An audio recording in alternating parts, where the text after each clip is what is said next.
Es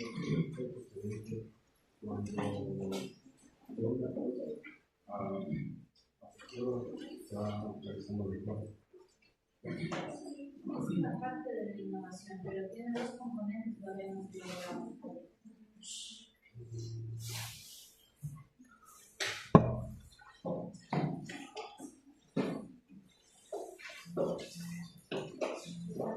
Crear algo nuevo o mejorar algo que existe. El compañero nos decía, se mejora en alguna parte de tu innovación.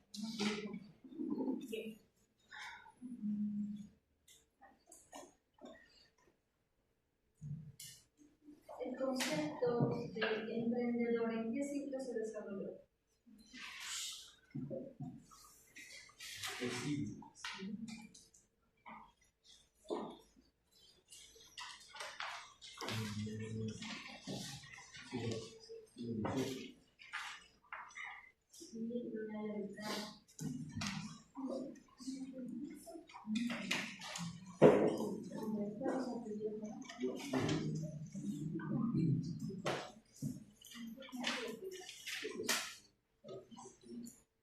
A las personas que dictan los puestos de trabajo.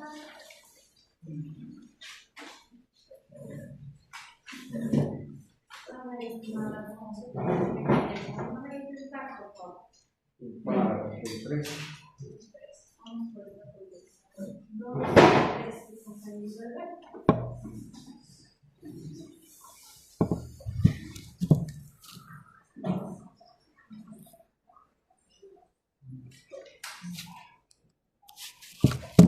¿Qué identifica el emprendedor?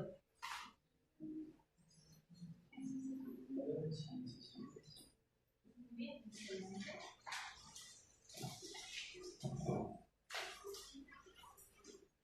háblenos sobre, de forma detallada, sobre la iniciativa emprendedora Airbnb. ¿En cómo se desarrolló? ¿Por qué nació la idea? Todo lo que hablamos acá.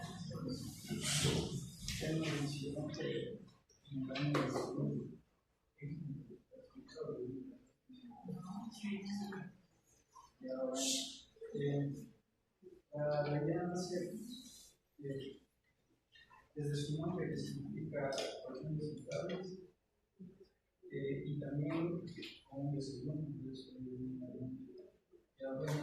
surgió de la necesidad de hospedar y de una idea de hospedar. Entonces, empezaron con este festival bajo ese concepto de colchones estables, a su vez, colchones de salud. Muy bien. Solamente nos faltó el año, pues del 2007, pero lo mandamos muy bien. El 2009. ¿Cuál es su seguimiento, por favor? Digo, Muchas gracias.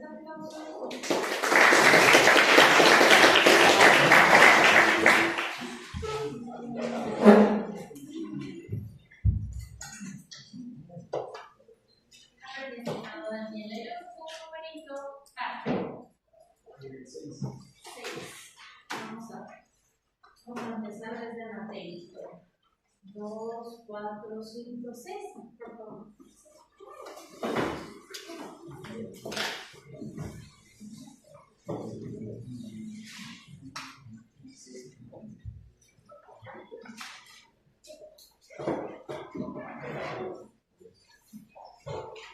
Hablamos de forma detallada sobre el siguiente caso. Hicimos una ampliación de la frase.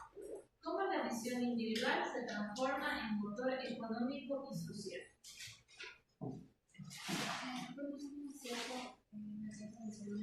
El emprendedor, cuando busca, encuentra la necesidad y la oportunidad en cualquier ámbito de la sociedad. Y es capaz de, y al momento de emprender y tener una visión referente, es capaz de también generar factores económicos como objetivo de economía del país. Y también es capaz de generar empleo porque también hay una sociedad. Está bien, pero en la parte individual, ¿qué habíamos dicho? Habíamos dado un dato estadístico.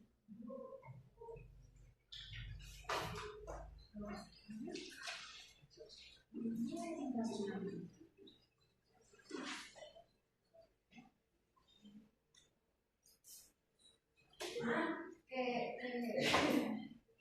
Bueno, en la sociedad, el 95% de las personas no son emprendedores porque no alcanzan a hacer expansión. Y habíamos dicho que el 90% de las iniciativas surgen a través de iniciativas individuales, mientras que el día restante son iniciativas colectivas. Vamos con la siguiente pregunta.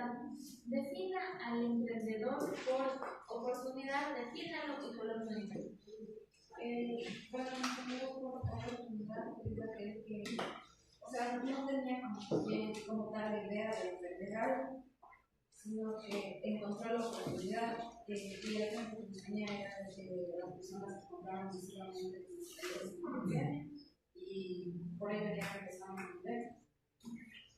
Tienen 9 aplausos. Bienvenido, señorita. ¿Cuál es?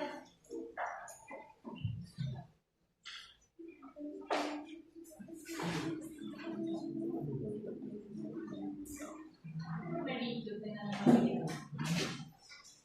7. 2, 4, 6, 7. Pablo.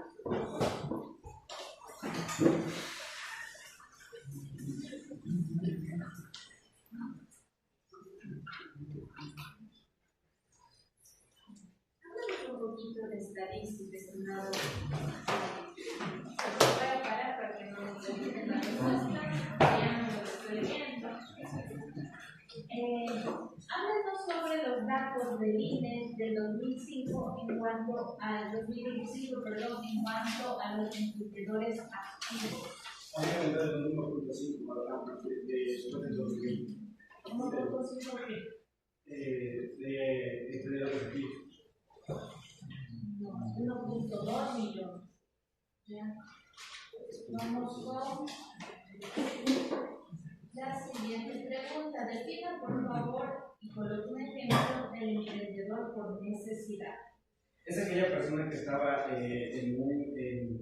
realizando una actividad laboral constante, pero es despedida, lo que esta necesidad le impulsa a generar un emprendimiento, creando un nuevo producto o mejorando o haciendo un nuevo, y se lo dice con necesidad porque lo hace a partir de ya no percibir los ingresos de su trabajo de Estado. Muchas gracias. La primera nos faltó, pues vamos a hacer un poquito de referencias porque la primera clase de conexión tendría que ser.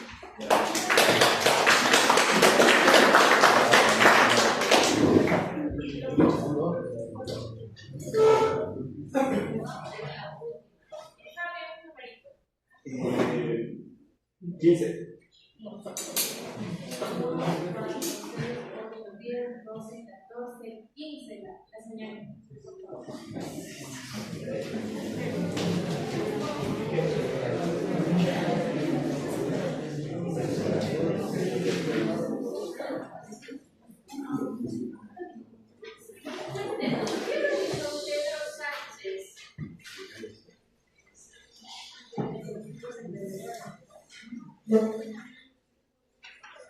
¿Qué lanzó?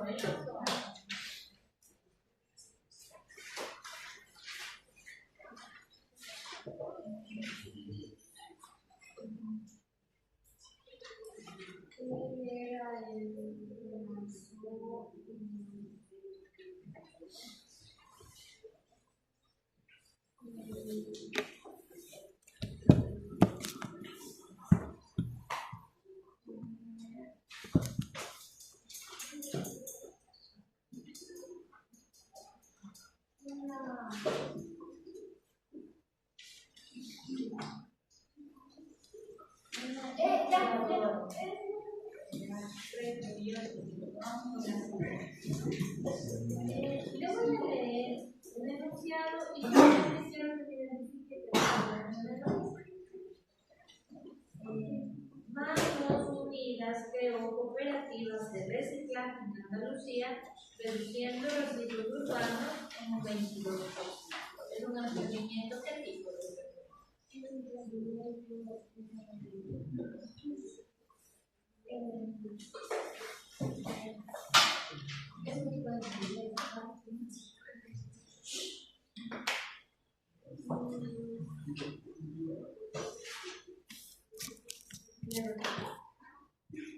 Manos Unidas creó cooperativas de reciclaje en Andalucía, reduciendo residuos urbanos en un 22%.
Pues nos corresponde revisar las informaciones estadísticas.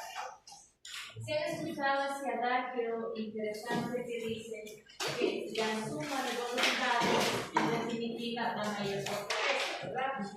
¿Por qué? Por ejemplo, si queremos romper una hoja, lo hacemos con facilidad.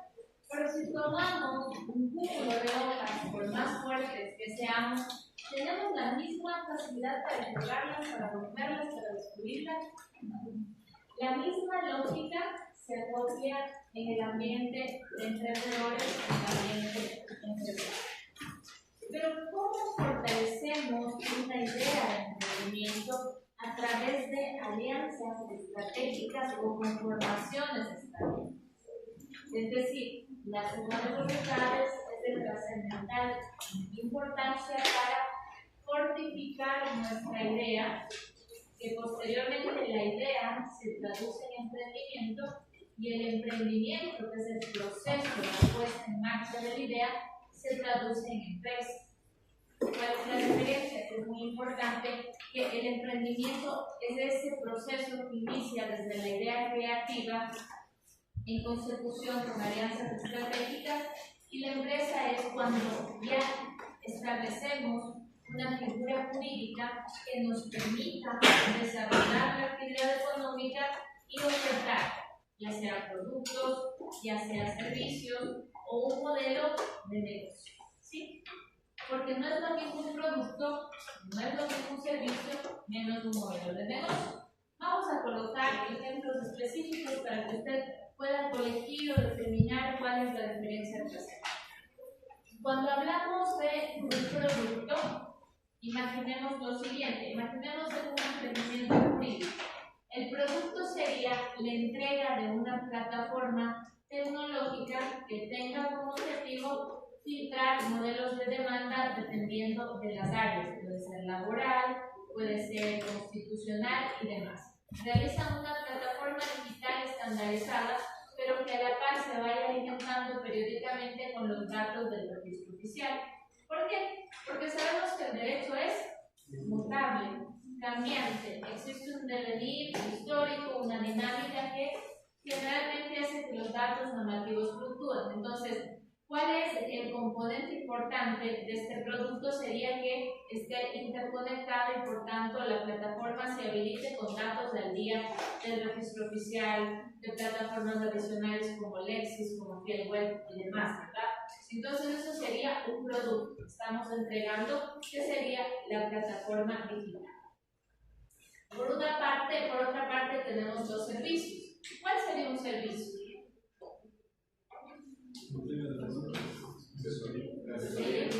Exactamente, la asesoría es un servicio, pero cuando hablamos de emprendimiento, habíamos visto que el emprendimiento tiene una conexión directa con el concepto de innovación, que generalmente es crear algo nuevo o mejorar algo que ya se encuentra establecido. Entonces, para otorgar un servicio sería, por ejemplo, una consultoría, pero sería una consultoría, puede ser en materia de emprendimiento con conexión internacional. Por ejemplo, eso no suele ocurrir mucho en el Ecuador. Yo le traigo a la persona, a mi cliente, soy abogado especialista en derecho bursátil, realizo la consultoría, pero a la par tengo interconectados a un abogado de España, otro de México y otro de Argentina. ¿Por qué? Porque mi cliente tiene como idea aplicar la franquicia, la idea de negocio en estos espacios. Entonces, eso también sería un servicio. El servicio es la consultoría, no es lo mismo que el producto, que es la plataforma, ¿verdad? Y por otra parte teníamos el denominado modelo de negocio. En los modelos de negocio generalmente ya existe una estructura organizacional previa. Por ejemplo, existe un consorcio jurídico dedicado en determinada área, pero el modelo de negocio tiene como objetivo buscar rentabilidad a largo plazo. Ejemplo, imaginemos un consorcio que se le ocurre realizar o cobrar membresías mensuales a sus clientes.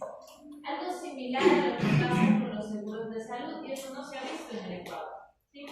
¿Qué pasa con los seguros de salud? Usted paga un valor que, si bien es cierto, no es tan representativo al mes, pero si a usted le ocurre una calamidad, un quebrantamiento de salud, el seguro le va a respaldar ampliamente. Lo mismo ocurriría en materia jurídica. Podría trabajar en consorcio de empresas. Entonces, ahí miramos que existen distintas formas de emprender, ya puede ser a través de productos, puede ser a través de servicios o de modelos de negocio. Pero para justificar la forma de emprendimiento se requieren de conformaciones estratégicas. Antes de seguir avanzando, creo que alguien nos quería preguntar algo o añadir algo. Era un ejemplo que también se pasa cuando decir que los hoteles que es un paquete del cual se empieza a pagar por un año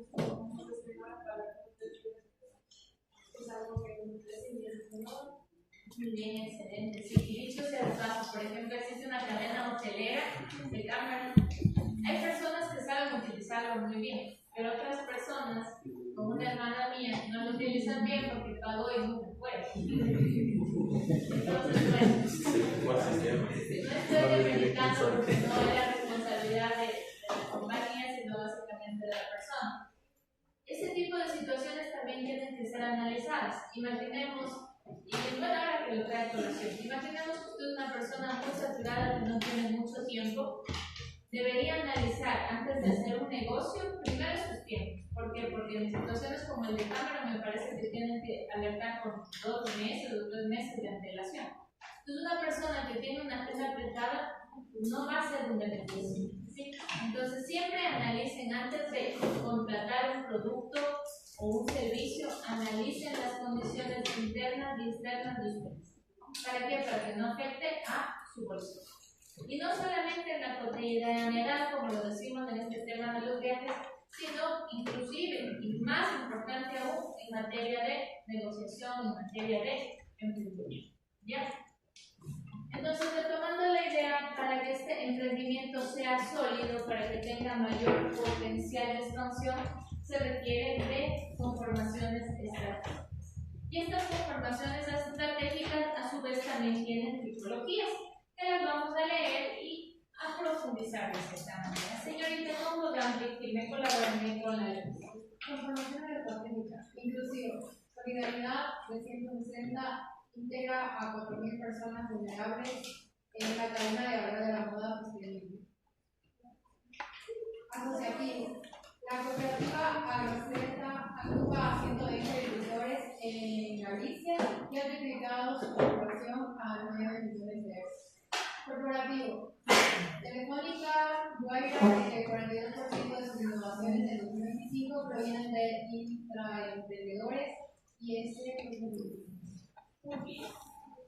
Gracias por su participación, estimada señorita. Vamos a ir de forma breve desglosando cada una de las estrategias, ¿no? Cuando hablamos de conformación estratégica inclusiva, debemos reconocer que existe un elemento fundamental y de ahí deviene su nombre. Generalmente se establecen como actores principales a personas de sectores vulnerables que requieren una tutela legal superior. En este caso, hablamos justamente de forma general de sectores vulnerables, pero podría tratarse de una iniciativa, por ejemplo, que incluya dentro de la parte productiva a los hijos de víctimas de femicidio. ¿Y por qué les digo esta situación? Porque generalmente yo trabajé en un artículo científico que analiza la reparación integral en víctimas indirectas. Entonces se habla realizado victimología, ¿no es cierto? ¿En criminología? No. ¿Tipos de víctimas, saben? No. Bueno, les voy a recordar brevemente porque ya son casi abogados, deben saber, ¿no? Tenemos la víctima directa, que es aquella persona que sufre de forma directa la lesión del bien jurídico protegido. Imaginemos que Juan Pérez viene y agrede a XY, le da una detonación y le quita la vida. Víctima directa. ¿Ya? Esos ejemplos que puede para que se entiendan. ¿Ya? Posteriormente, debemos considerar que esta persona tiene posiblemente hijos, padres, hermanos, esos son las víctimas indirectas.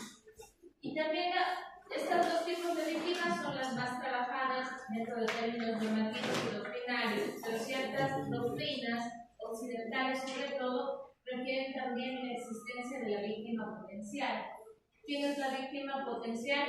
Aquella que por el medio en el que se desarrolla tiene mayor probabilidad de transgresión en bien jurídico protegido. Por ejemplo, imaginemos una persona que se está desarrollando en un lugar bastante conflictivo, en donde el índice o el fenómeno criminal es muy recurrente. Hablemos de la prosperina, hablemos de la concordia, que son zonas rojas, en lo que denominamos mapa de calor, que se llama en criminología, que establecen un mapa con zonas específicas, y las zonas que son teñidas de color rojo son las zonas en donde el fenómeno delictivo es más potente, más fuerte. y por tanto la policía de fuerza pública tiene que trabajar. Entonces, en ese tipo de situaciones, las personas que, de acuerdo al mapa de calor, están viviendo en una zona donde existe mayor conflicto delictivo, son víctimas potenciales, porque tienen una probabilidad muy superior al resto de individuos a ser la siguiente víctima de un hecho delictivo. ¿Sí?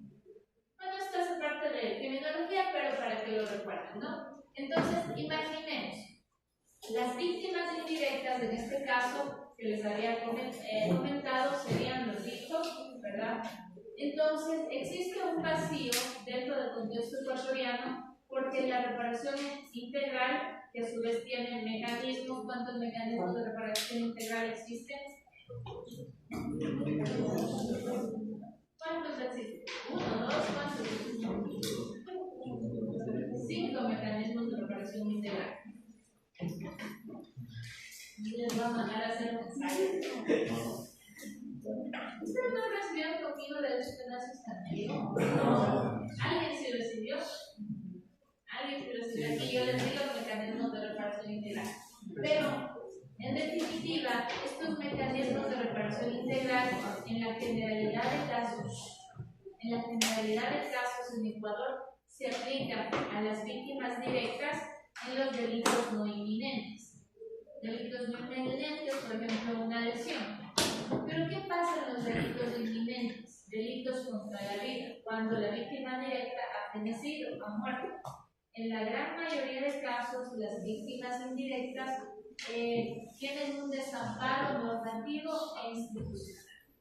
Entonces se convierten en un sector vulnerable. Sería muy importante que un emprendimiento, a través de una conformación estratégica inclusiva, integre a todas las víctimas secundarias de delitos contra la vida. Entonces ahí podemos trabajar de forma aleatoria. Cuando hablamos de emprendimiento, hablamos del concepto de rentabilidad. Existe un emprendimiento para que a la par, a través de la venta, de la adquisición, puede ser la venta de mis productos o de mis servicios o de mi proyecto, mi plan de negocio, yo pueda tener rentabilidad. Pero esto no quita, en el tipo de alianza estratégica inclusiva, que a la par yo pueda tributar para que determinados sectores vulnerables se desarrollen de mejor manera y en mejor medida. Entonces, ese es un ejemplo sui generis que les digo y que de hecho no se ha trabajado en el Ecuador. Si alguno de ustedes llega a ser emprendedor y empresario, ubique esa idea dentro de su mente. De pronto, otra idea novedosa de sectores vulnerables que no son del todo reconocidos en la actualidad. Porque nosotros podemos remitirnos al artículo 35 de la Constitución, ¿verdad? El 35 de la Constitución establece grupos vulnerables. ¿A quiénes?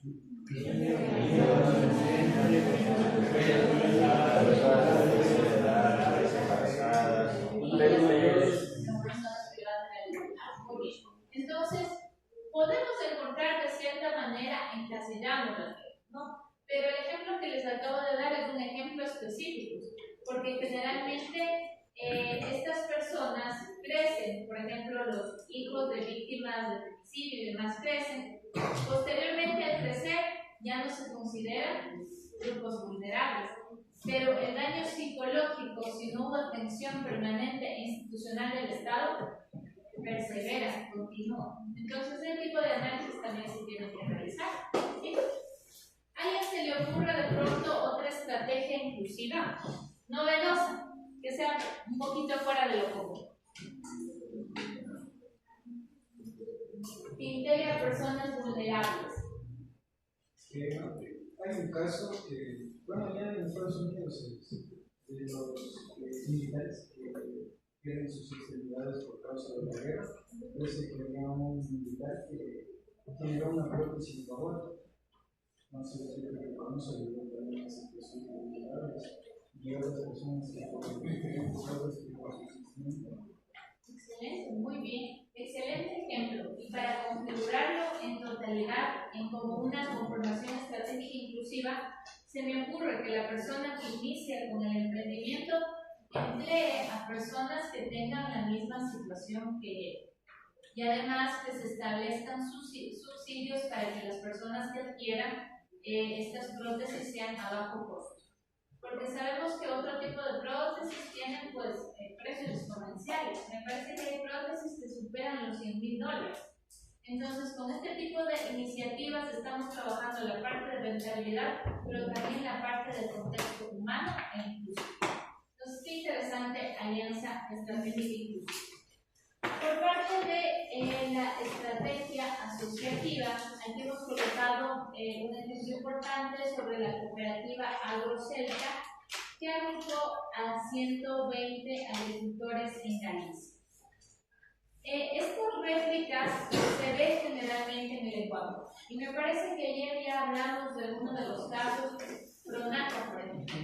Pronaca utiliza mancomunidades de granjeros que entregan determinados productos dependiendo la demanda existente. No es lo mismo, como les había dicho ayer, que existe un granjero que pueda entregar 100 unidades del producto a que se asocie con 10 y otorguen 1000 unidades, ¿verdad? Entonces, ese tipo de transformación estratégica es potente. ¿Por qué razón es potente? Porque es más beneficiosa. Porque al no poder brindar, digamos, en este caso, un producto individualmente, como un granjero, asocias con más gente, de tal manera que tú ya entras en un margen competitivo dentro de los demás granjeros grandes, porque ya formas una asociación y no vamos a comprar a ellos los precios, sino que beneficios. Muy bien, excelente. En definitiva, y lo dijo con absoluto acierto el compañero, somos más competitivos, son más competitivos. La competitividad tiene un anclaje muy importante, que es que permite la negociación. Si usted es competitivo, si representa de cierta manera una figura importante en el mercado, puede negociar, puede establecer términos. Porque si para Pronaca soy una comunidad importante, de pronto le puedo decir, Pronaca, estamos en una situación de crisis económica, quiero que por favor le establezcas 10 centavos adicional a cada unidad del producto. Y Pronaca, como posiblemente no tiene a quién adquirir para ese espacio de tiempo, va a terminar cediendo. Entonces, la competitividad implica también establecimiento de límites, implica carácter para la negociación. No es lo mismo que le diga a toda la mancomunidad queso a que vaya un granjero que estaba dándole 100 unidades y le pida queso. Entonces le va a decir, que acá tengo otros 3 que me van a dar al mismo precio. Entonces tú no eres competitivo y más bien va a desechar la propuesta y va a perder un cliente importante. Entonces por eso es importante la conformación estratégica. Por eso les decía que al conformarnos estratégicamente fortalecemos el emprendimiento. ¿Sí? Tenemos de la estrategia corporativa, aquí hemos colocado Telefónica Guaira, el 42% de sus innovaciones del 2025 provienen de intraemprendedores. Aquí está algo muy interesante. Algunos de ustedes, en base a ese autodidactismo que me parece formidable, ya habían investigado qué es el intraemprendimiento, ¿verdad? Sí, 3 personas me parece que habían investigado qué es el intraemprendimiento. ¿Qué es el intraemprendimiento? ¿Alguno de los chicos que investigó? Recién van a ver el aniversario de Versus. ¡Qué barbaridad! Dice aquellos empleados que actúan con mentalidad emprendedora dentro de una organización, asumiendo riesgos calculados, innovando y buscando oportunidades de mejora dentro del entorno laboral. Muy bien, excelente. Hablemos que en el sector empresarial, en el sector corporativo, en este caso, existe una organigrama funcional. Es decir, existe una estructura. No les hablaré de forma detallada porque uno de los tópicos me parece de la segunda unidad del sistema organizacional. Pero existe una estructura, existen gerentes, existen subgerentes, dependiendo del emprendimiento, pueden ser técnicos, creativos y demás, pero existe una diversidad de personas. El intraemprendedor es una persona que hace parte de ese organigrama funcional y no todas las veces ocupa una escala jerárquica superior.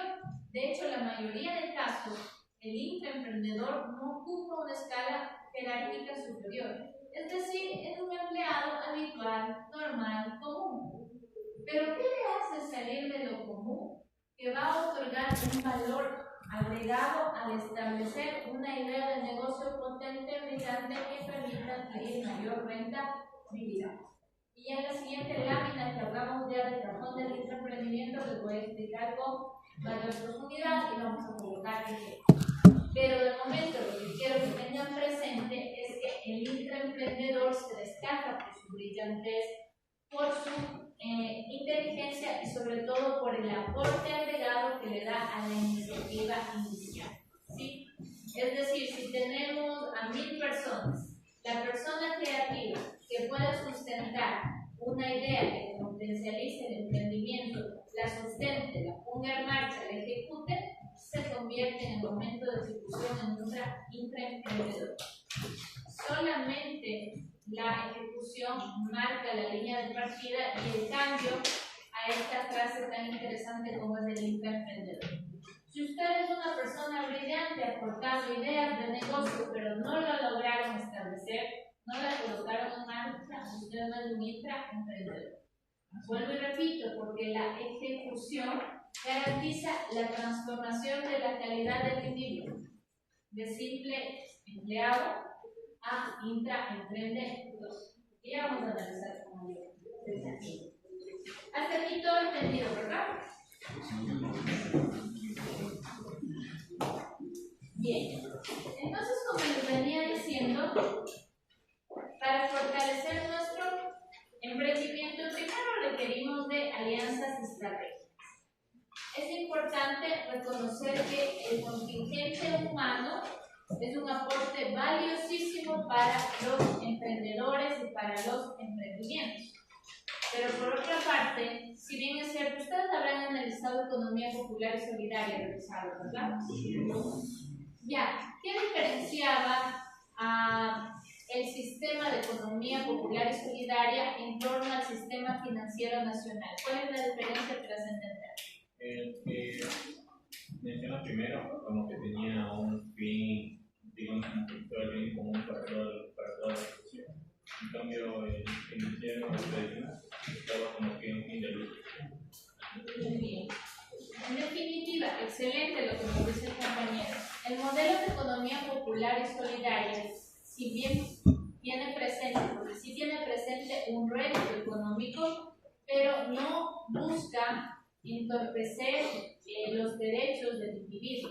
Es decir, el sistema de economía popular y solidaria pone al ser humano como sujeto superior de la actividad económica.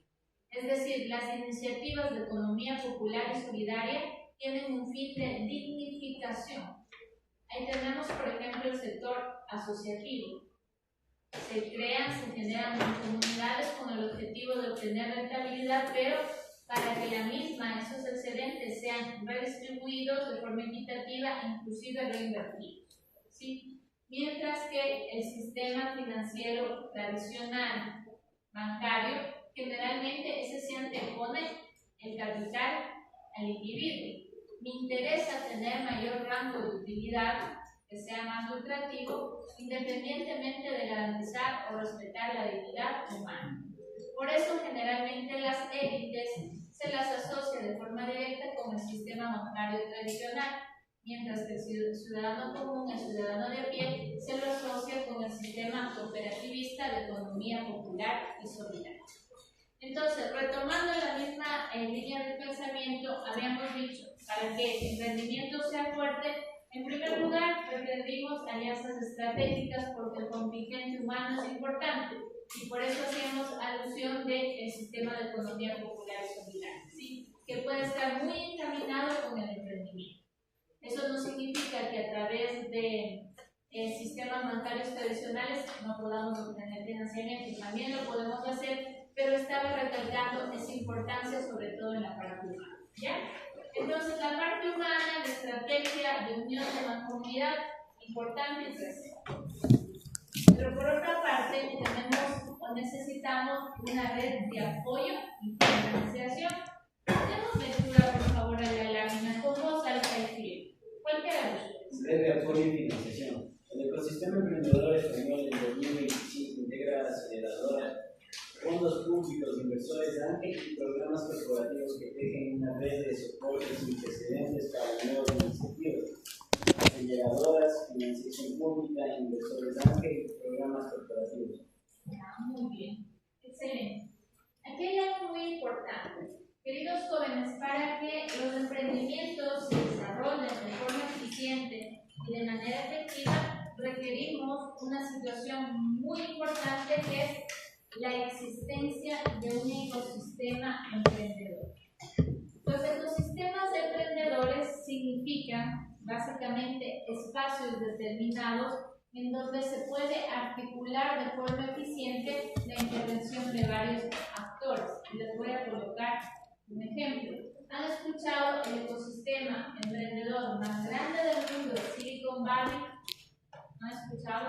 Pues les comento que es el ecosistema emprendedor más grande del mundo, en donde iniciativas que han tenido impacto mundial se han. ¿Por qué es un ecosistema emprendedor? Porque trabaja con universidades destacadas como Oxford, que es una de las mejores universidades del mundo en Estados Unidos, y que a la par, dentro de ese propio ecosistema, se trabaja con inversores ángeles, se trabaja con fuentes de financiamiento, con fondos de desarrollo, con analistas creativos, es decir, surge la idea de la universidad y de forma inmediata ya tenemos una red de apoyo y financiamiento que nos permita potencializar la idea.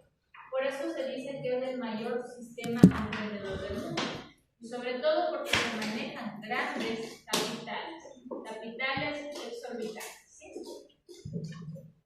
Vamos a hablar de forma breve de cada una de las redes de financiamiento, ¿no? Porque si bien es cierto, tienen un común denominador que sería la entrega de un capital necesario para el emprendimiento, pero a su vez también tienen diferencias específicas. Tenemos las aceleradoras. Las aceleradoras son aquellas que otorgan un capital semilla única y exclusivamente cuando la idea es incipiente. ¿Qué significa incipiente? Cuando sea nueva. Pero se denominan aceleradoras porque justamente la inversión se proyecta en las etapas iniciales del emprendimiento. Entonces, las aceleradoras, si bien es cierto, todas asumen un riesgo calculado, pero las aceleradoras básicamente miran que el riesgo sea en las fases iniciales de la elaboración del producto. Y sobre todo trabajan con productos nuevos, novedosos, porque la idea es muy importante.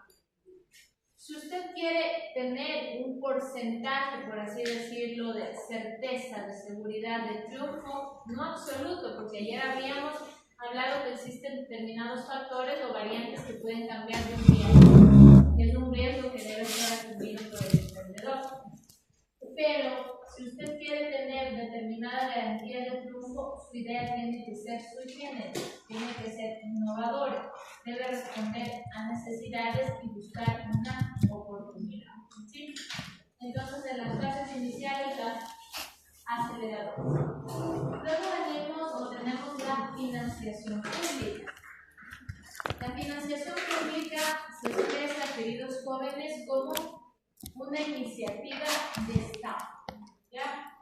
Generalmente el Estado, a través de instituciones como el Banco de Desarrollo, establece determinados fondos concursables, los mismos que se entregan de acuerdo al análisis de proyectos emprendedores, que generalmente los entregan ya sea de forma individual o colectiva, o las pymes, ¿no? Las pequeñas y las medianas empresas. Entonces, estableces un proyecto, se analiza la innovación, la viabilidad del mismo y se entrega una fuente de financiamiento. ¿Sí? La fuente de financiamiento, la escala también depende del tipo de emprendimiento.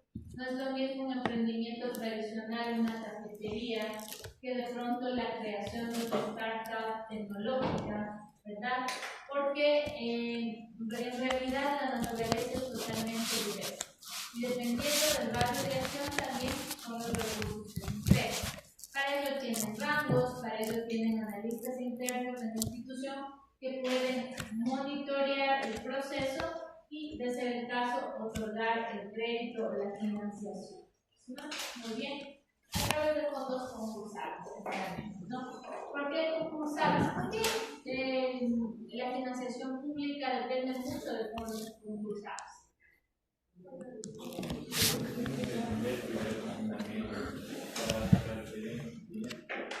Excelente, muy bien. Excelente el comentario del compañero. ¿Alguien añadir algo adicional? Al ser un departamento de universidad, van a existir varias personas, los grupos de personas los cuales tienen varios emprendimientos. Entonces, tienen que escoger, se puede decir, al mejor emprendimiento, y es por eso que necesitan algunas listas, y esos tienen que ser concursados porque es algo del Estado de una persona ex. Excelente. Perfecto.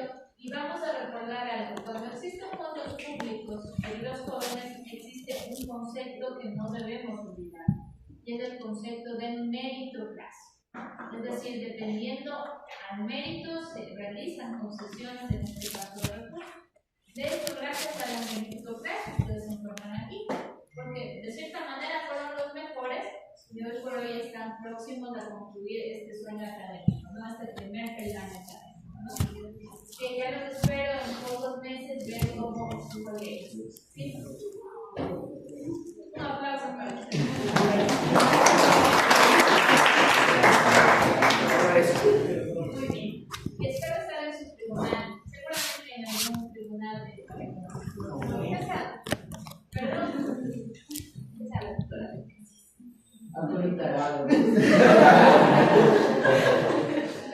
Sobre todo Mateo. Les cuento que una vez, no les voy a decir.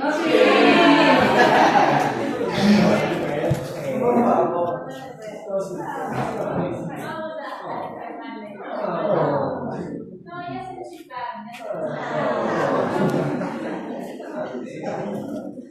¿En qué nos quedamos? En historia. La anécdota no. A ver, bueno, volvamos a la idea. Cuando hablamos de financiamiento público se refiere de la meritocracia, ¿no? ¿Por qué? Porque el Estado debe seleccionar la mejor opción para poder entregar financiamiento. ¿Sí? Difiere mucho del financiamiento privado, de las incubadoras privadas, por ejemplo. ¿Por qué? Es un individuo privado y él asume el riesgo que tiene. Imaginemos un millonario, un multimillonario que tiene una incubadora, X día le cae bien, simplemente le cae bien, ni siquiera analiza a profundidad la idea de negocio porque es millonario, poco le interesa perder unos 50 millones de dólares y le da financiación. Es distinto. Es distinto. Entonces, el tema de la meritocracia se aplica dentro de la financiación. Luego tenemos a los inversores ángeles. Ya hablamos un poquito de estos inversores ángeles. Básicamente, ellos actúan con capital privado, ¿verdad? Como lo habíamos dicho, esto se diferencia porque la voluntad no deviene únicamente de la meritocracia. Podría analizarse como un factor, pero deviene sobre todo del riesgo que se asume por parte del inversor. Dicho sea de paso, los mayores inversionistas ángeles a nivel mundial se encuentran en Estados Unidos de Norteamérica, ¿no? Se dice también que existe una pequeña red de inversionistas ángeles en el Ecuador, pero si nosotros indagamos en redes, no encontramos información relevante al respecto. De pronto sería interesante hablar con instituciones como la Cámara de Comercio, como las redes de emprendedores, que de pronto podrían tener información más verídica al respecto. Pero si nosotros googleamos, por ejemplo, no vamos a encontrar de primera mano mayor información al respecto, ¿sí? Solo de forma superficial se indica que sí existen inversiones, pero jamás podríamos comparar al capital que se maneja en países desarrollados como Estados Unidos. Y luego tenemos los programas corporativos. Estos programas corporativos generalmente devienen de una asociación común. Los inversores ángeles, por ejemplo, son una persona con grandes capitales que subsidian ideas de negocio. El tema de financiamiento público deviene de los recursos del Estado. Pero el tema de programas corporativos generalmente se expresa por la iniciativa privada, pero conmutativa, es decir, ya no es uno como el inversionista ángel, sino son varios. Imaginemos, ¿piensan ustedes que un consorcio jurídico podría convertirse en un programa corporativo, como red de apoyo y financiación? Sí. ¿Qué requisitos tendría o necesitaría? Conformarse como una SAD, una figura legal que les pueda parar. Ya, muy bien, ya vamos a hablar de las SAD. Importante, interesante. Bien. Han revisado la ley de emprendimiento e innovación. ¿En qué materia vieron eso?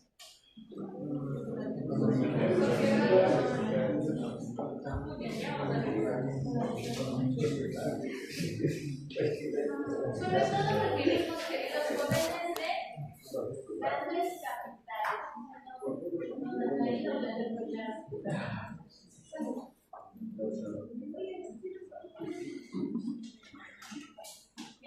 Generalmente los programas corporativos requieren, queridos jóvenes, como su compañero lo dice, una organización jurídica. Más que SAS, podríamos hablar de sociedades anónimas. Porque cuando hablamos de sociedades anónimas, hablamos del manejo de grandes capitales. ¿Sí? Cuando vamos a iniciar un emprendimiento, sí podríamos utilizar una SAS, ya que es una sociedad de acciones simplificadas. Ahí sí podríamos utilizar una SAS de forma incipiente. Pero ya cuando manejamos grandes capitales, generalmente la figura jurídica aplicable sería la sociedad anónima. ¿Sí? Podemos hacerlo, lo que requeriría es el capital necesario para establecer un apoyo. Vamos a continuar. Por favor, démosle.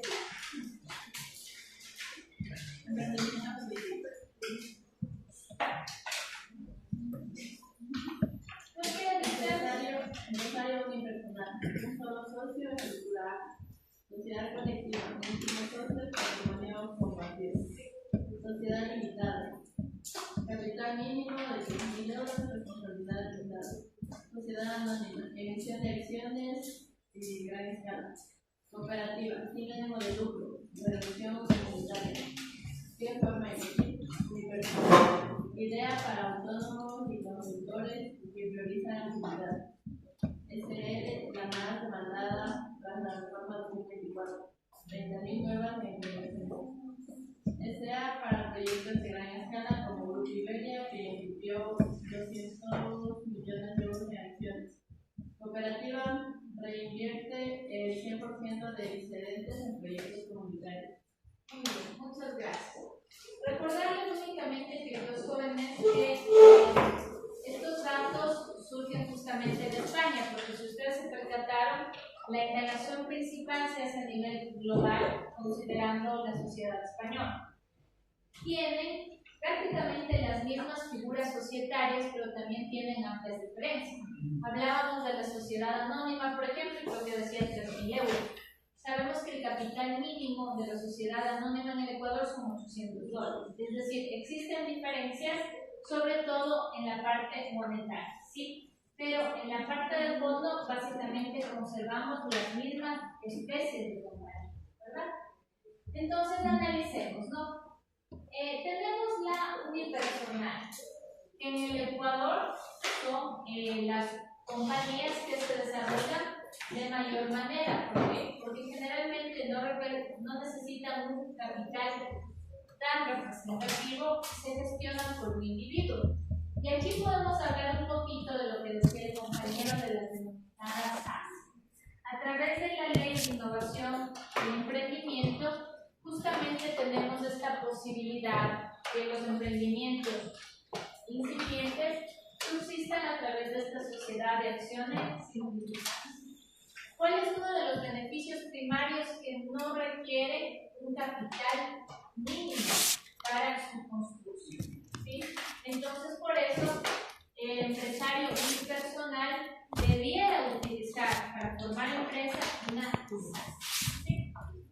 También tenemos la posibilidad de hacerlo una sociedad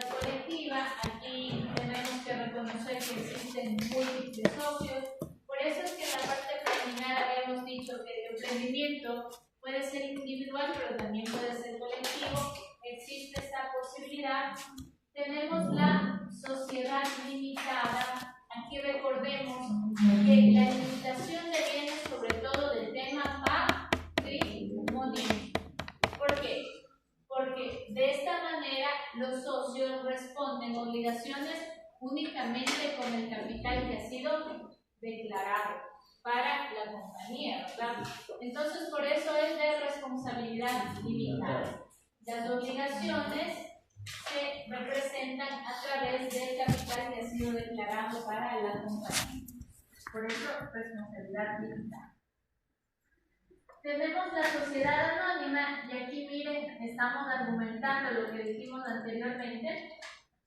La sociedad anónima deviene emisión de acciones a gran escala.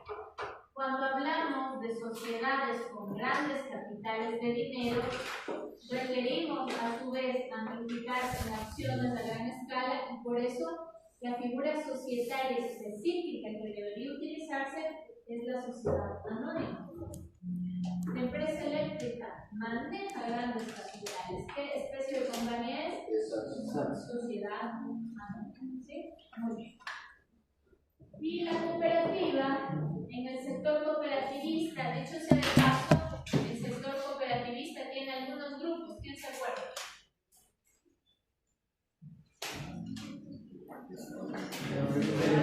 Cooperativa de vivienda,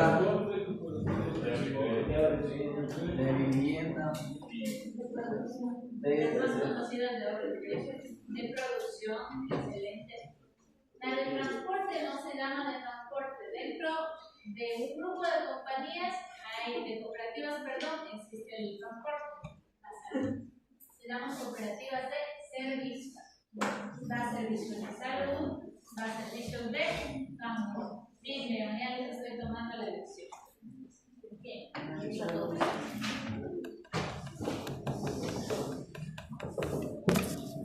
evidencia legal y reformas. Por favor, tenemos la lectura de la ley. evidencia legal, reformas que impulsan la creación. Ley 1014/2006. Cultura emprendedora combinada con la Ley de Sociedades Limitadas 2024. Ha reducido la barrera de entrada en menos 22%. Observatorio de pymes. Incentivo fiscal 2025. Deducción del 30% en I+D para startups tecnológicas presentes patente antes de diciembre de 2025, agencia tributaria. Muy bien, excelente. Entonces, aquí hablamos un poquito de la reforma legal. Como les decía, hemos analizado, porque si ustedes podían, o básicamente determinaron con absoluto detalle el sílabo, hablábamos de que íbamos a realizar un estudio comparado. Por eso es que dentro de las diapositivas se encuentra información relativa a la legislación española. La ley 1014/2006 no es ecuatoriana, es una ley española que justamente fomenta la cultura emprendedora. ¿Sí? Pero les comento, de cierta manera, que aunque existe esta ley, hay también renuencia por parte de los españoles para emprender, pese a que ha habido un incremento significativo. Pero en términos generales hay mucha renuencia para emprender. ¿Por qué creen ustedes? Por el miedo a fracasar. Falta de capital es uno. Miedo al fracaso es otro. Hay otra situación importante que también la analiza. Vacío Tienen una legal. frase textual ellos.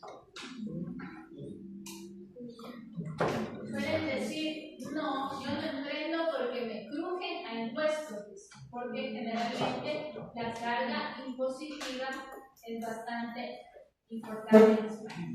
Y dicho sea de paso, debemos reconocer, yo puedo decir de forma absoluta, bajo mi punto de vista, que los latinoamericanos tenemos como que una cultura emprendedora más potente, lo diría de esta manera, porque si bien es cierto, los españoles tienen son una cultura maravillosa, desde luego, pero tienen una cultura más disfrutona. Es decir, el latinoamericano trabaja más, el latinoamericano se esfuerza más, el español se esfuerza de forma medida y muy mesurada. El 95%, desde luego van a haber excepciones, pero cultura disfrutona, más relajada. Ellos no trabajan más de las 8 horas, la gran mayoría, pero el latinoamericano sí lo hace. ¿Sí? Muy bien. ¿Les parece bueno o les parece malo?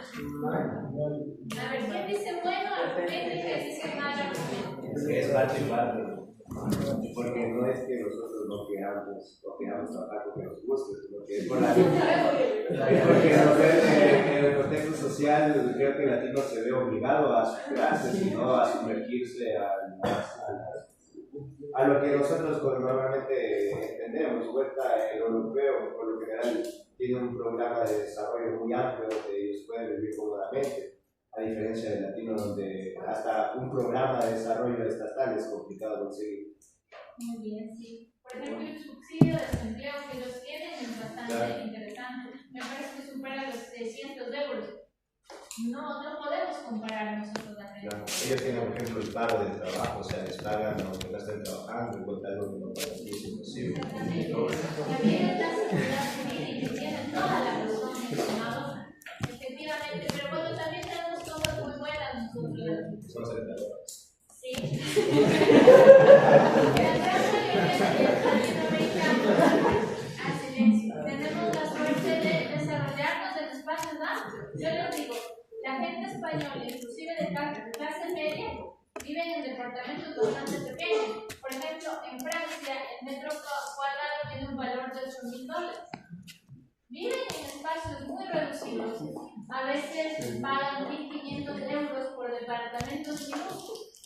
También tenemos que reconocer lo importante de América Latina. Por eso es que algunas personas vienen de Europa y se asombran del espacio en que usted vive, porque es un espacio sumamente amplio. Situación similar a Corea también, que en algún momento hablaremos. ¿Sí? Vamos con la siguiente lámina. Ya no hay buses para las casas. Les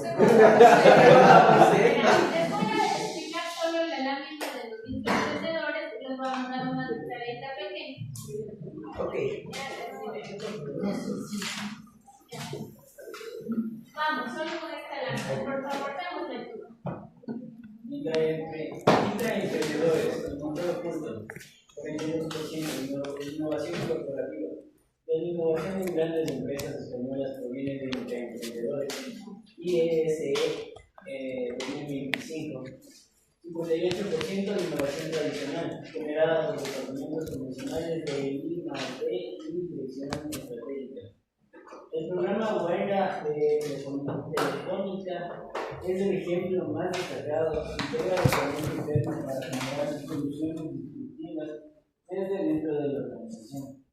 Muy bien. Y aquí debemos comprender algo, y en la misma línea de pensamiento que lo habíamos dicho. Generalmente el intraemprendedor surge del mismo grupo corporativo, pero destaca por el valor agregado que es capaz de entregar a la empresa. El intraemprendedor justamente se pragmatiza en el momento que se pone en marcha o se ejecuta la idea. Para entenderlo de mejor manera, les voy a colocar un ejemplo, dos ejemplos. El primer ejemplo, ustedes conocen Google, todos conocen Google, que es el buscador más importante del mundo, ¿ya? Google, a su vez, tiene una estructura organizacional bastante amplia, muchos empleados, y en un momento emite una convocatoria para que sus empleados, algunos de ustedes, establezcan una idea disruptiva y genere un subproducto de Google. ¿Qué pasó?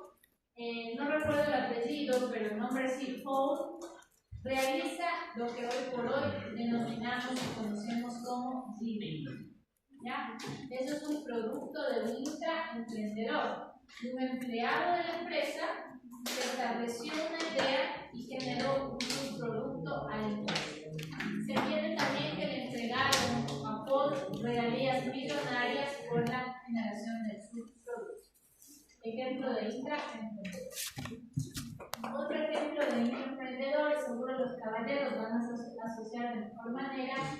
En Sony inicialmente se dedicaba únicamente a fabricar determinados artículos electrónicos, ¿ya? Pero posteriormente un empleado de la compañía en un intraemprendimiento pidió la idea del PlayStation.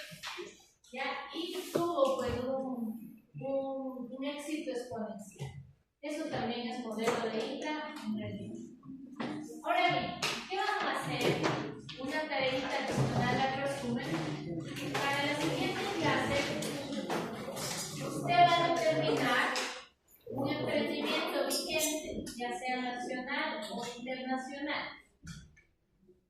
Y utilizando innovación disruptiva, va a generar un producto o subproducto a través del intraemprendimiento. Ya les di el ejemplo que sucedió con Gmail, que sucedió con PlayStation. Y tiene que argumentar su idea. Entonces, dependiendo de la temporalidad, yo voy a seleccionar a algunos representantes de cada bloque para que defiendan su idea en la siguiente clase. Y obviamente también será una firma para todos. ¿Puede repetir, por favor? Vamos a seleccionar un emprendimiento, ya sea local o internacional. Tienen que describir el emprendimiento y generar un producto o subproducto a través del intraemprendimiento. Es decir, se van a imaginar que ustedes trabajan para esa compañía y van a ofertar un producto o subproducto. Pero tienen que sustentar, ¿verdad? Tienen que argumentar. Esta es mi idea, por tal razón sería viable, factible. Eso es la idea que va usted a debate. ¿Sí? No sé si quedó claro.